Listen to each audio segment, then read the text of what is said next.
Hello, good boys and good girls. Have you ever wanted to be a professional dog sitter? Or do you want puppies in your life but you can't commit to having one of your own?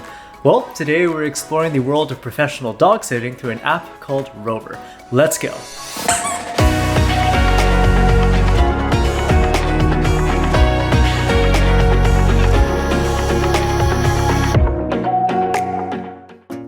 So, first things first, what am I wearing? This is a lightning cat hoodie that I found on Amazon, and it is so stupid, I love it so much.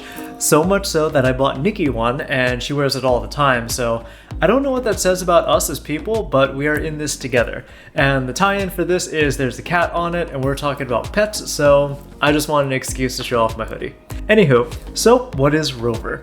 Rover is an app and website that connects dog and cat parents with loving pet sitters and dog walkers in your neighborhood. And they have a presence in the US, Canada, the UK, and various parts of mainland Europe.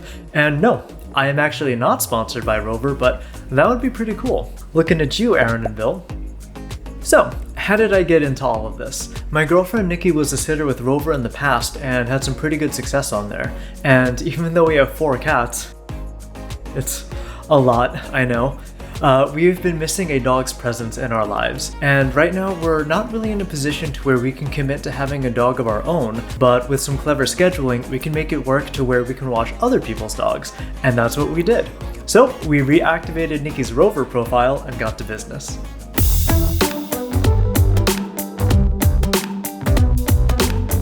We had so many dogs. I think in like a 60-day time span, we had dogs for like 40 days. It was crazy. We had a husky puppy, a 120-pound Great Dane, a terrier named Noob, and an adorable little Shih Tzu, among others. There was such a crazy variety between all of them, and they were each unique and special in their own way. But even with all of that variety, the dog watching process was more or less the same. Some owner would book a stay with us, we would chat for a little bit through Rover, then the owners would come over for an optional meet and greet, to like see the house and the cats and all the other stuff. And then the dogs would come over for their stay, we would play, and then the dogs would go back home. Overall, the dogs were amazing, but at times, things were a little crazy and even got a little weird. And do I have some stories for you?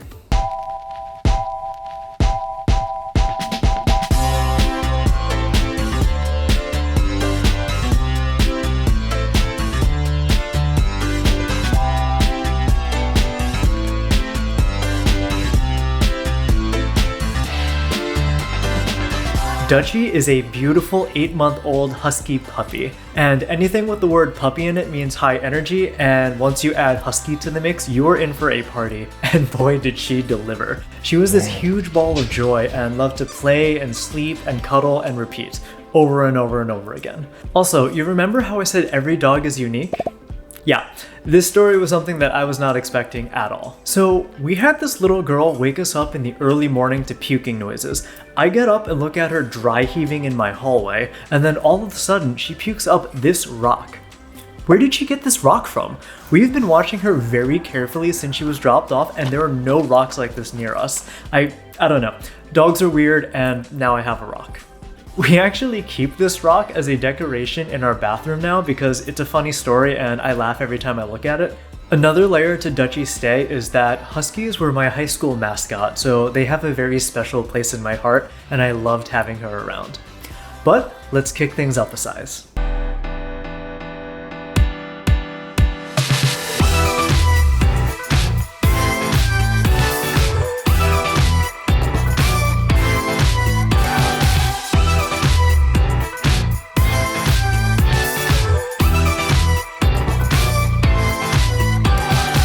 I had the privilege to watch a big girl named Leia. She is a 120-pound Great Dane and is an absolute angel. It's crazy because when you walk her outside, people look at you differently. I took her on a trail behind my house for her afternoon walk and came upon a family with a small kid. The kid took one look at me and Leia and asked, "What is that?"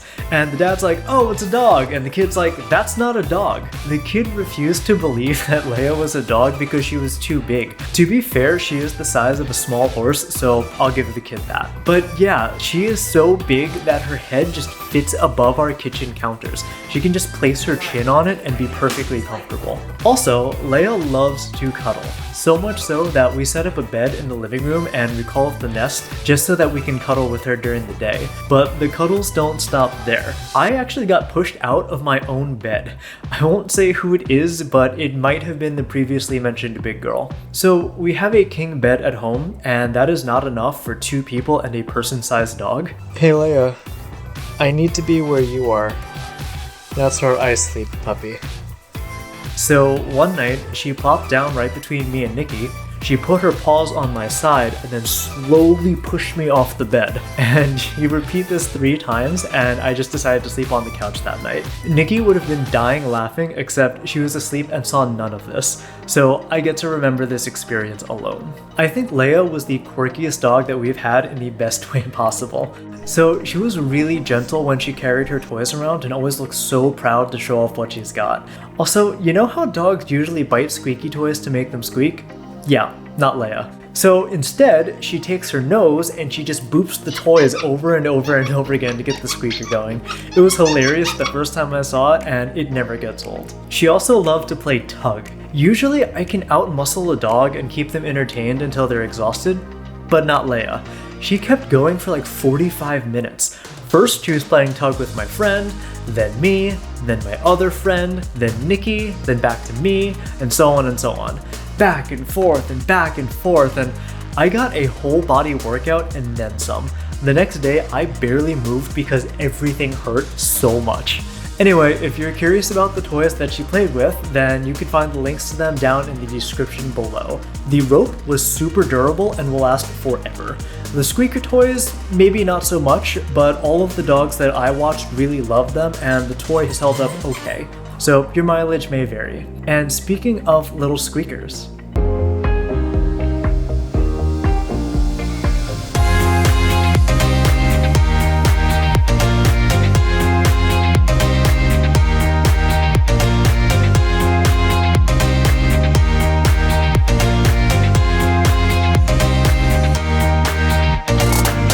his name is Noob! This little superstar is a terrier mix and weighed like 2 pounds. Just a little bit smaller than Leia. He was so cute and was so much fun to play with, and all he wanted to do was play. Cue the 4 cats that we have at home. 3 of them are smart and know how to keep their distance if a dog is a little too energetic or too playful for their own good. And the 4th one is just, well, he's really pretty. The poor dude just doesn't pick up on social cues, and he is way too tolerant for his own good, so the dogs just think that he's a toy. To be fair, he is 18 years old, has diabetes, early kidney disease, and no teeth. So Frankie's got a lot on his plate, and I'll give the old man cat a bit of a break. But after figuring out Noob's energy levels, we found him a few proper playmates.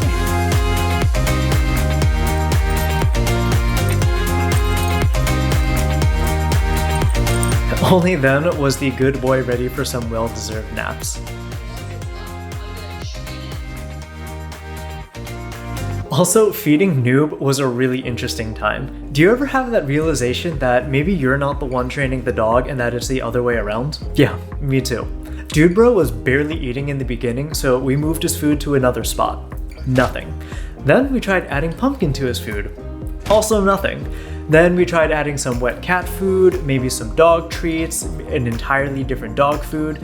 Nothing, nothing, nothing. But then I had a breakthrough. Spoon feeding the little prince was working, and that's what I did for the next few days. And then it hit me. It's not about the food. He just wants to be pampered. So we switched back to the basic dog food with a little bit of pumpkin in there, and then I spoiled him for the rest of this day because I caved and it was just easier to give in. Oh, and speaking of food, next we have this little potato.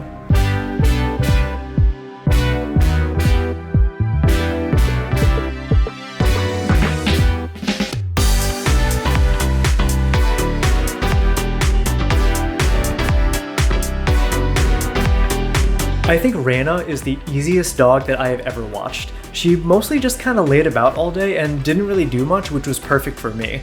She was also so adorable, she would just sploot in the weirdest positions. Half the time I had to check on her because it looked like she was broken, but she was just there sleeping, happy as a clam, or just rolling around. And the other half of the time, she had this little blep face going. She was such a good girl, and I would watch her again in a heartbeat. She was one of the cuddliest dogs that we have had the pleasure of watching. Alright, so this next story is with a fifth dog, and it's the craziest thing that I have ever experienced in my short dog sitting career.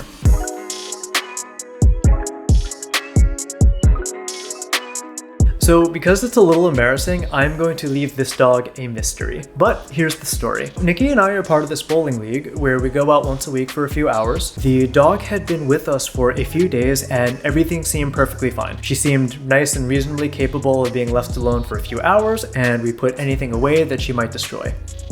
We were wrong. Keep in mind we were only gone for like 3 hours. This dog left a tornado in her wake. There was not one, but 2 poops in different parts of the house. The pee was in a third location. We have a plant that was knocked over and dirt was all over the floor. But I think the most impressive part is this last one. So Nikki and I have a booze cabinet that has opened wine bottles on the lowest cubby.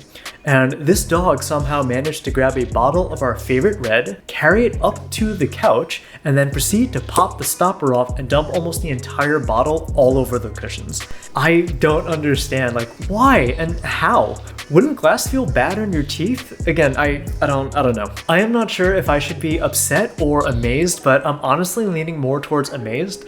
The dog isn't even that big, and I didn't think the bottle could fit in her mouth, let alone be dragged up to the couch, but here we are. Nikki and I are pretty good at dog prepping the house, but never in a million years did I think that we would have to prepare for something like that. So now I add move the wine bottles to the house prep checklist. So after all of this, what do I think?